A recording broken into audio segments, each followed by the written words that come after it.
नमस्कार, आप देख रहे हैं पायनियर हरियाणा और मैं हूं आपके साथ अनिका महेश्वरी।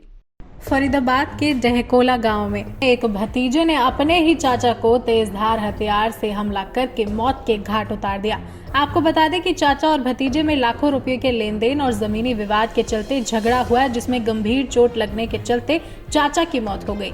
इस हत्या के आरोपी भतीजे सहित उसके माता पिता पर भी गंभीर आरोप लगे हैं। आपको बता दें कि चाचा की मौत के बाद ग्रामीण उसके शव को अंतिम संस्कार के लिए ले जा रहे थे, तभी मृतक के ससुराल पक्ष ने पुलिस को सूचना दी। इसके बाद पुलिस मौके पर पहुंची और शव को कब्जे में लेकर पोस्टमार्टम के लिए फरीदाबाद के अस्पताल बादशाह खान की मोर्चरी में रखवा दिया। फिलहाल हत्या के मामले में सभी आरोपी फरार हैं और पुलिस पूरे मामले की जांच में जुटी हुई है। पुलिस के मुताबिक जल्द ही आरोपियों की गिरफ्तारी कर ली जाएगी। तस्वीरों में दिखाई दे रहा नजारा गांव के रहने वाले 40 वर्षीय विक्रमादित्य का है, जिसकी उसी के भतीजे ने जमीनी विवाद और लाखों रुपए के लेन देन के चलते तेजधार हथियार से हमला करके हत्या कर दी। मृतक के साले और ससुर के मुताबिक विक्रमादित्य का अपने भाई, भाभी और भतीजे से लाखों रुपयों का लेन देन और जमीनी विवाद चल रहा था।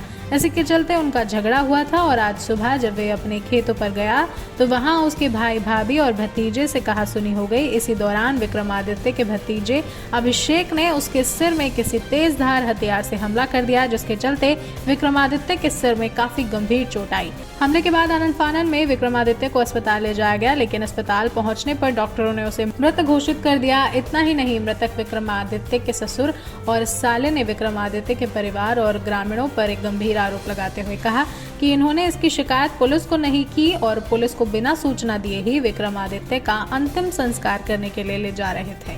नरेंद्र वाटी मामला ये है कि जो मरने वाले हैं वीर विक्रमादित्य, इनका एक भतीजा है अभिषेक।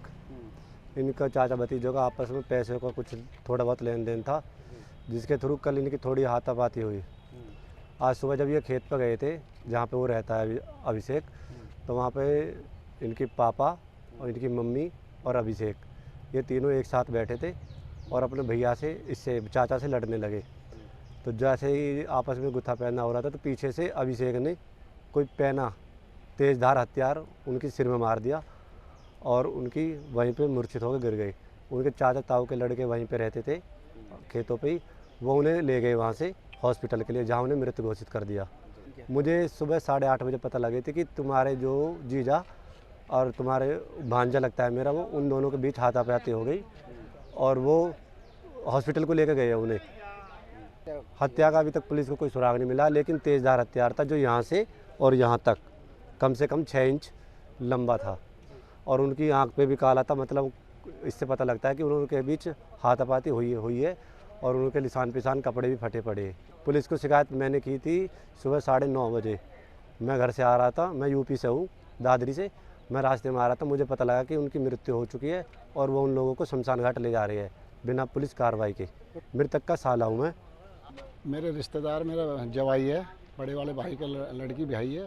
और जो हमें पता चली, फ़ोन करा मेरे भतीजे ने, चाचा जी गांव को आ जाओ, ढहकोला को विक्की की मौत हो चुकी है और आ जाओ जल्दी से। हम पहुँचे तो पुलिस कार्रवाई नहीं हुई, पुलिस बाद में लेके गया। मेरा बड़ा भतीजा वो CIS में PSF में सर्विस करता है, तो उन्होंने पता करा। अब हम जो है पोस्टमार्टम करवाने के लिए आए हैं, पूरा परिवार हमारा। मेरे बड़े वाले भाई की जो लड़की भी आई है,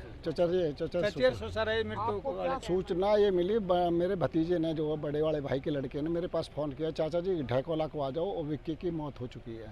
अब मानने वाले उसके जो है भतीजा ही था और उसका भाई था और उसके जो बड़े भाई का हाँ प्रॉपर्टी विवाद लेन देन था, उसको जो पैसा का लेन देन था। कितने पैसों का लेन देन था? वो 40-45 लाख रुपए का लेन देन था। और तो अभी खेत में किस चीज़ से अब ये मालूम नहीं किस चीज़ से मारा है, ये मुझे मालूम नहीं किस चीज़ से मारा है। कोई बट ऐसी मारी है जो उसको एकदम मृत्यु घोषित हो गया। वहीं इस मामले में थाना प्रभारी अशोक सेनी की माने तो उन्हें इस घटना के बारे में सूचना मिली थी। सूचना मिलने के बाद वो मौके पर पहुंचे तो मृतक के शरीर पर चोट के कई निशान थे। मामले में जांच की गई तो पता चला कि विक्रमादित्य का उसके भाई भाभी से कुछ पैसों का लेन देन चल रहा था। इसी के चलते उसके साथ मारपीट हुई, उसकी मौत हो गई। फिलहाल मृतक के शव को कब्जे में लेकर पोस्टमार्टम के लिए फरीदाबाद के सिविल अस्पताल बादशाह खान की मोर्चरी में रखवा दिया गया है और पोस्टमार्टम की कार्रवाई कराने के बाद शव परिजनों को सौंप दिया जाएगा। फिलहाल आरोपी फरार हैं, जिन्हें जल्द गिरफ्तार कर लिया जाएगा। सुबह हमारे को 10:30 पौने 11 बजे सूचना मिली कि भाई ढहकोला गांव में एक डेथ हो गई है, मर्डर हो गया है। जो सूचना पाकर हम मौके पे गए।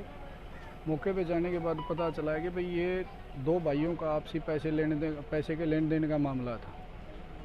जो मौके पे वहाँ बॉडी रखी हुई थी जिसके सर में चोट लगी हुई थी और आँख पे स्वेलिंग थी और नीली थी। जो पोस्टमार्टम के लिए बॉडी को हमने बीकेएम भेज दिया था। और जो इसकी घरवाली है नीरज, मृतक की घरवाली है, इसने कंप्लेंट दी कि भाई मेरा जो जेठ का लड़का है अभिषेक, मेरा जेठ वीर उर्फ वीरेंद्र और मेरी जेठानी कुसुम कि इन्होंने इसको चोट मार कर इसकी हत्या कर दी, जिस पे मुकदमा दर्ज कर दिया। मौके पे हमारे अधिकारी गण पहुंच गए थे, फोरेंसिक टीम पहुंच गई थी, जो पोस्टमार्टम करा के अभी वारसान के हवाले कर। हमारी कोशिश है कि वो जल्द से जल्द हम गिरफ्तार कर लेंगे। अभी वो फरार है। पैसे के लिए ये अभी क्लियर नहीं बताया है कि कितने पैसे थे का लेन देन था। नहीं, जो ताऊ की घरवाली कुसुम और बेटा अभिषेक, इनके ऊपर आरोप लगे। राष्ट्रीय समाचार पत्र पायनियर हरियाणा पढ़ने के लिए डाउनलोड करें हमारी वेबसाइट पर प्रकाशित ई-पेपर। दिन भर की तमाम छोटी बड़ी खबरें देखने के लिए सब्सक्राइब करें हमारे YouTube चैनल को। वीडियो को लाइक, शेयर और कमेंट करना ना भूलें।